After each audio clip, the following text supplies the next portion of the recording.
Hi everyone, it's Nilay Bhatti here. I hope the day is going well. Today's subject will be my to-go recipe for any kind of cold or flu.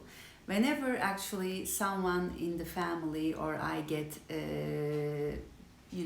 sick or feel under the weather, I have this amazing recipe that I like to share with all my friends, and I thought I would do it with you too. And there will be a task at the end for you. So, what I do is whatever herbal tea I have at home, uh, usually I buy things sort of dried tea versions like rose hip, not in the packaged tea version, but the real rose hip, for example, or the chamomile. Or, we all have probably for even cooking bay leaves at home. Or we have for example, karanfil, cloves, those are really good, uh, especially old times. It protected people from all kinds of diseases and even that. And then, maybe some white tea, some other forms of, as I said, tea that is available at home. I like to keep them at home in case.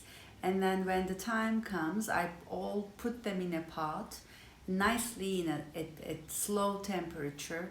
I start boiling them. But then I also have in the fridge this jar, honey and lemon and also ginger mix that I had already prepared, and it's sitting there. And so usually, it's good to go, but towards the end of boiling process, I add this to the tea, and I don't also forget a pinch of, especially the pink Himalayan salt.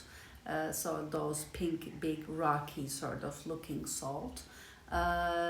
So usually you have your sour taste, you have your sweet, you have your I guess salt a bit, and yeah, I don't know about spices, but you can always put, I guess, oregano and some mint, fresh or dried again, and there you go. That's your spices. So imagine a tea that has all kinds of taste in it, and it's really good. It's soothing.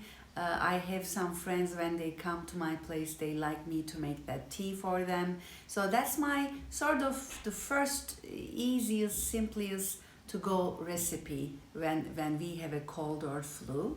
Then I have other things, but I won't get to them today. So now I'm wondering if I ask you if you could maybe, give me a recipe of what you would like to prescribe for someone who is sick. How, what sort of ingredients you need, how much of it, although I didn't tell you my portions, but again, some people will like it strong or some people will like it weaker. So that's why I sort of kept it short. And my videos these days are getting shorter. I know people's attention span is shorter, and my time is also getting shorter. And as a result, I'm keeping it at a sweet level. I hope you are liking them. Thanks for watching, and I will see you in the next one. Take care.